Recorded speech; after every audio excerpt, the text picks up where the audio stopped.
There is a single line said by a smiling bank worker to a small boy holding a $100 check that has done more to shape how an entire generation talks about money than almost anything ever spoken on American television. The line is 6 words long. It aired on Comedy Central on the 25th of March 2009, and the show that wrote it has spent the last 16 years quietly building, episode by episode, the most complete record of American economic anger ever made by a cartoon. This is the story of South Park versus Wall Street. From the underpants gnomes in 1998, to the Walmart that had to be killed by smashing a mirror, to the BP chief executive whose apologies got more romantic the more oil he spilled, to the Amazon worker who quoted Karl Marx from inside a shipping box, to the tariff that traveled all the way down to an 8-year-old at a claw machine. Welcome to East Park. Let's get started. Margaritaville and the $90 trillion blender. There is a moment near the start of the 3rd episode of South Park's 13th season that has done more cultural work than almost any other scene in the show's history. A small boy walks up to a bank counter holding a $100 check from his grandmother. The man behind the counter is bright and helpful and well-dressed. He's the kind of bank worker you would want to deal with. He smiles. He explains in a friendly and rehearsed voice that he is going to put the money in a special savings account and reinvest the earnings into a few smart places. His mouth keeps moving for another half second after he has finished his actual sentence. Then his face changes. His eyes go a little blank, and he says in the same cheerful tone he has been using the whole time, "And it is gone." The child stares at him. The man stares back. There is a long pause. The child asks what just happened. The man says, "Sorry, the money did not do too well, it is gone." Then he asks the child to please step aside so the line can keep moving for people who actually have money with the bank. That clip is the most shared piece of money-related comedy ever made in the United States. It has been quoted on financial podcasts. It has been used in news clips about bank failures. It has been pasted under videos of real bankers being questioned by Congress. People who have never watched a full episode of South Park can quote it. Many of them do not know what episode it is from. Many of them have never sat with the rest of what the episode is doing. That episode is called Margaritaville. It first aired on the 25th of March 2009. The timing is the first thing that matters. Place the air date inside the actual calendar of the financial crash. The big bank Lehman Brothers had collapsed 6 months earlier. The huge government bailout package had been signed into law. The insurance giant AIG had received its second cash rescue from the federal government. The stock market had lost more than half its peak value. The unemployment rate had crossed 8% on its way up to 10. By March of 2009, the only thing the country was talking about was who to blame. Parker and Stone were making this episode inside that conversation, in real time. According to the interviews they gave around the broadcast, they had been planning an episode about the economy for months, but kept pushing it back because the script would not crack. Matt Stone's own father, who works as an economist in real life, was brought in to help them write the dialogue. Parker has said in public that the script was being rewritten the night before the episode aired. That detail is small, but it changes how you read everything else. This is not a show coasting on a topical hook. This is 2 writers who knew the moment was historically large, knew the audience would remember whatever they said about it, and could not get the writing to land until the last possible night. What they finally produced opens with that bank scene. The man behind the counter is the funniest part of the episode and also the most carefully built. The animation does almost nothing. His face barely moves. The whole gag rides on the voice performance, on the pause, and on the way he pivots back to customer service mode after the money has disappeared. Watch him politely call the next person in line. Watch him welcome an older woman, ask if she is making a deposit, slide her money into a retirement account, and then say it again in the exact same friendly voice. And it is gone. He is not a thief. He is not even angry. He is simply doing the job. The job, as far as the episode is concerned, is making the money disappear while keeping the customer feeling polite about it. What the episode is arguing in that scene is that the bank has been built so completely around the language of professional money management that the actual function of the bank, which in 2009 was the loss of customer wealth, has been folded into the customer service script. There is no villain in the bank. There is just a process. The process happens, the money is gone, the line keeps moving. The next part of the episode shifts to Stan's father, Randy Marsh. Randy goes on a long speech to his son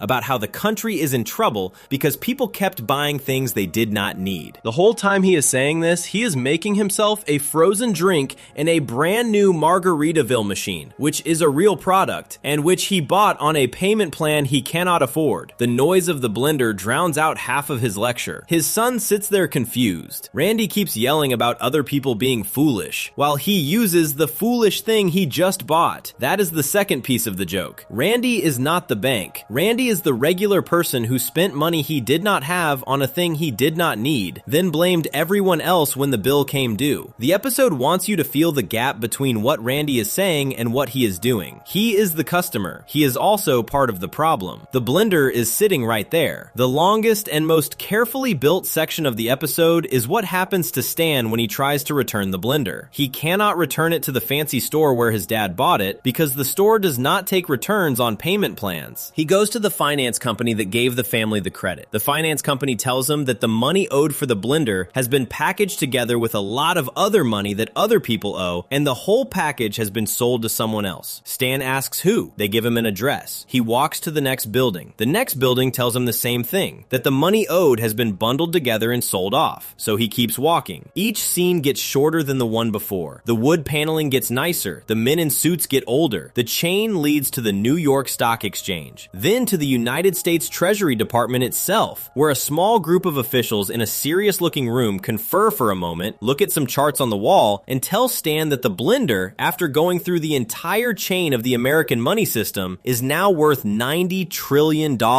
What the writers are doing in those scenes, with the help of Stone's father, is rebuild the actual mechanics of how home loans were sliced up, packaged, and resold during the housing bubble that caused the 2008 crash. A normal purchase gets turned into a piece of debt. The debt gets bundled with other pieces of debt. The bundle gets sold. The buyer slices it up and sells the slices. The slices get bundled with other slices. By the time anyone tries to find out who actually owns any single piece of it, the answer is everyone, and also no one. The blender is the home loan. The chain Stan walks through is the chain that broke the world economy. The $90 trillion number at the end is a joke about how the value of these bundled debts had become so disconnected from the actual things they were attached to that nobody in the real system could give you a real number either. The third part of the episode is where the writing turns dangerous. Back in town, the people of South Park have started a new religion. Randy is the prophet. The economy, they have decided, is angry with them, like an old god, and the only way to make it happy is to spend less money and live a simpler life. They start wearing bed sheets as robes. They stop washing clothes to save on water. They speak about the economy the way people speak about a force that punishes the wicked. Cartman, never one to waste a religious panic, blames the Jews and tries to round up Kyle. Kyle, in this version of the story, takes the role of Jesus. He preaches that the economy is not a real living thing. He says it is something people made up. He says the only way to make the economy strong again is for people to stop being scared and start spending money. He shows them his American Express card. He pays off everyone's debts. He passes out from the effort. The episode ends with the news crediting the president for saving the country, while the actual person who fixed the problem lies forgotten on the ground. Stan is back at home. The same Margaritaville blender is still on the counter. Randy is buying the new model. Sit with what the episode is actually saying. The bank worker in the opening scene is doing his job. Randy is buying things he cannot afford and blaming other people. The chain of finance offices is passing the same piece of debt around until nobody can find it. The townspeople are turning the whole thing into a religion. And the boy who tells everyone that the economy is just a thing made up by humans has to put his own credit card on the line to get the country moving again. There is no single villain in this story. There's also no clean victim. Everyone is doing some version of the same thing, which is pretending that money is something other than what it actually is. This is where Matt Stone's own words on the episode become the key. In an interview given around the time of the broadcast, Stone said that he and Parker did not want to make an episode where the message was that those Wall Street guys took our money. He said it was one of those things where everyone screwed up and nobody really knows what is going on, but it has something to do with people buying things like Margaritavilles. That sentence, said in plain language by one of the two men who made the show, is the entire worldview of South Park in 2009 in 2 lines. The crash was not done to us by them. The crash was done by us, to us, with their help. That position made sense in 2009. It was the contrarian read of a moment when most of the country was busy picking a single villain. The show refused to pick. The show said the customer and the bank and the government and the news media and the angry mob in the street were all running the same broken machine together. What the show did not know in 2009, and what is going to matter for everything that comes after, is that the position it took in Margaritaville is a position the show would slowly stop holding over the next 16 years. The bank teller in the opening scene is funny because he is harmless looking. He is a small man behind a counter. He is not a billionaire. He does not own anything. He is just performing the disappearance. Before we move on, if you're enjoying this analysis, please consider subscribing. It helps the channel tremendously. The next economic enemies the show would put on screen, the ones who would step into the role the bank teller could not fill, would not look harmless at all. They would look like the kind of people who could buy the bank, and the building the bank is in, and the town the building sits in, all in one afternoon, and never have to smile while they were doing it. Section 2. Gnomes and the first sketch of the ideology. 11 years before the bank teller said, "And it is gone," before the housing crash, before anyone had heard the word bailout in a serious way, South Park aired the episode that built the rough draft of every economic argument the show would ever make. It is the 17th episode of the second season. It first aired on the 16th of December, 1998. The country at the time was in the middle of one of the longest economic booms in its history. The stock market was rising every quarter. Big chain stores were opening on every corner. A new kind of conversation was starting in American towns about what was happening to small businesses when a giant version of the same business showed up across the street. The episode is called Gnomes. It is the episode where Tweek first appears. Tweek is the jittery, shaking, wide-eyed child who looks like he is on the edge of a nervous breakdown at all times. There is a reason for that. His parents own a coffee shop. They give him coffee. A lot of coffee. They give him so much coffee that one of the running jokes of the episode is the boys getting handed mugs of it in the middle of the night and bouncing off the walls of his bedroom until they crash. His parents seem to believe this is normal. His mother explains that Tweek shakes because he has attention problems. The audience can see what the cause actually is. The setup of the episode is small and ordinary. Mr. Garrison, the boy's teacher, is told he might lose his job if he cannot prove he is teaching the kids about real things happening in the world. He gives the class an assignment. They have to write a report on a current event and present it to the South Park Town Committee. Stan, Kyle, Cartman, and Kenny get paired up with Tweek. They have no idea what to write about. They go to Tweek's house to figure it out. They drink the coffee. They cannot focus. While they are at the house, Tweek's father comes into the room. He starts talking slowly and carefully about the new corporate coffee chain that is opening right next door to the family business. The chain is called Harbucks. It is a clear stand-in for Starbucks, which in 1998 was opening new locations at a speed that smaller coffee shops could not keep up with. Mr. Tweek's voice gets sad. He talks about how the big corporation does not care about people. He talks about how a small family business with all its love and care and history will not be able to survive next to a giant chain that can charge less for the same drink. He says all this in a way that sounds rehearsed, because it is. The boys listen to it half asleep. They do not write any of it down. They do not write a report at all. The next morning, with nothing prepared, they stand in front of the town committee and just repeat almost word for word what Tweek's father said to them the night before. They do not know what they are saying. They do not understand any of it. They are children reading off a script that an adult fed them when they were too tired and too caffeinated to question it. The committee is moved. The committee is, in fact, completely won over. They decide that something must be done. Mr. Garrison watches all of this and realizes the kids did not write a single word of their own report. He pulls them aside and tells them they have to keep up the act because his job depends on it. This is the first move the episode makes that most people miss. The argument the boys are making against the big corporation is not their argument. They did not arrive at it through thought. They did not even hear it properly. They are mouths through which an adult with a financial interest is pushing a message into the public meeting of the town. The episode is showing you, in clear and direct terms, that the small business owner in this story is using children as a tool. He is doing it for his own bottom line. He is doing it because he cannot beat the corporation on price or quality, so he is going to beat them on emotion. And the easiest way to push emotion is to put a child in front of a microphone. The town responds the way you would expect. The mayor, after the boys deliver their borrowed speech, drafts a special law called Prop 10. Prop 10 would let the town vote to kick Harbucks out of South Park entirely. There is a rally planned. The boys, having now committed to a position they did not even understand,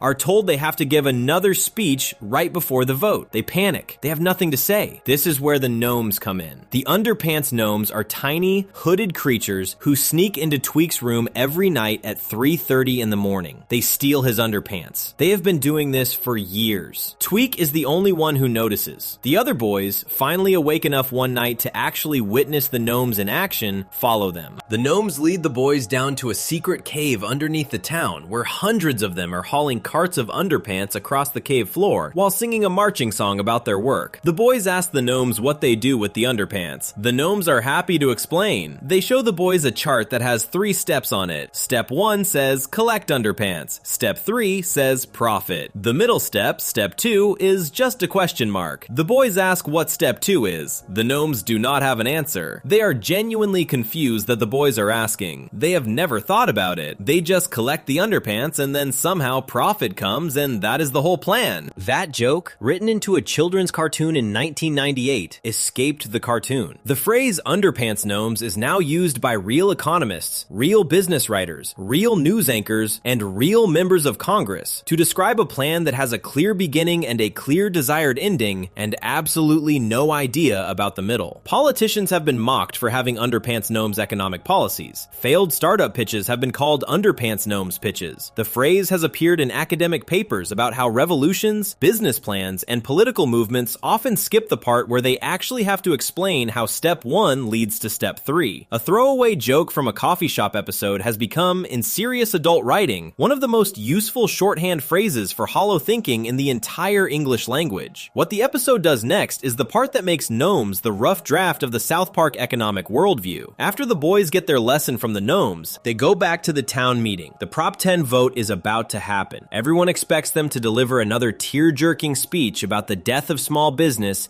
and the cruelty of the big corporation. The boys do something else. They tell the truth. They tell the room that they did not write the first speech. They tell the room that an adult fed it to them. They say that they have actually thought about the question now, and that big corporations do a lot of good things, that they did not start out big, that Harbucks itself probably started out as one tiny shop run by a person who cared, and that the only reason any company gets large is that the company is making something a lot of people want. The room goes silent. Mr. Garrison, who has been screaming at them to stick to the script, has to be carried out of the meeting. And then, the second turn of the episode happens. Mrs. Tweak, the mother of the jittery boy, the wife of the man who cooked up this whole scheme, stands up, she apologizes to the town, she admits that her family has been using the boys to push the cause. She says that she is just as low and despicable for doing it as the people in the room would be for letting it work. And then she suggests that maybe everyone should actually try the new Harbucks coffee before deciding to ban it. They try it, everyone in the room tries it, including Mr. Tweak, including the people who were ready to vote the corporation out of town 20 minutes earlier. The reaction is the same from every person. The Harbucks coffee is better. Someone in the room says it does not have the bland sewage taste that Tweak's coffee has. Mr. Tweak himself, the man who started the entire fight, agrees. He is offered a job running the new Harbucks shop. He takes it. The episode is over. The big corporation wins. The small business owner gets a paycheck. The town learns nothing. And the gnomes in the final shot are still busily stealing underpants from people who do not notice and do not care. Because their plan, whatever step 2 actually is, has somehow worked all along. Sit with the position the show is taking in 1998. The corporation is not the villain. The small business owner is not the hero. The customer who claims to love the small business has not bothered to actually try the corporation's product. The protectionist law about to be voted in is being pushed by the person who would most directly profit from kicking out the competition. The children doing the talking do not understand a single word of what they are saying, and the only characters in the entire episode who are actually good at running a business are the ones whose business plan has a question mark in the middle. The argument is not gentle. The argument is that everyone in the fight against the big corporation has a hidden reason for being there, and the customer's claim of caring about small business does not even survive a single taste test. The corporation, the show is saying, got large because it deserved to get large. The fight against it, the show is saying, is a fight that is mostly about feelings, and the feelings are mostly being manipulated by the people who stand to benefit from the manipulation. This is the position South Park brought into the new century. The corporation is fine. The customer is foolish. The small business owner is a hypocrite. The protest is fake. The children are being used. And the only honest character in the whole story is a tiny hooded creature who admits openly that he does not know how his plan actually works. Before we move on, if you're enjoying this analysis, please consider subscribing. It helps the channel tremendously. 6 years later, the show would test this exact argument against a much bigger target than a coffee shop chain. The target would be the largest store in the world, and the position the show took on Harbucks would have to survive contact with a force much harder to defend. Section 3. Something Walmart this way Comes and the Heart of Desire. 6 years after the gnomes finished their Underpants song, South Park went back to the same fight with a much bigger enemy. The episode is the 9th episode of the 8th season. It first aired on the 3rd of November 2004. By then, the Harbucks problem had grown into something the country was actively arguing about every single week. Walmart was the largest private employer in the United States. It was opening new locations at a speed nobody could match. Books were being written about its business practices. Documentaries were being made. Towns were holding actual votes on whether to let it in.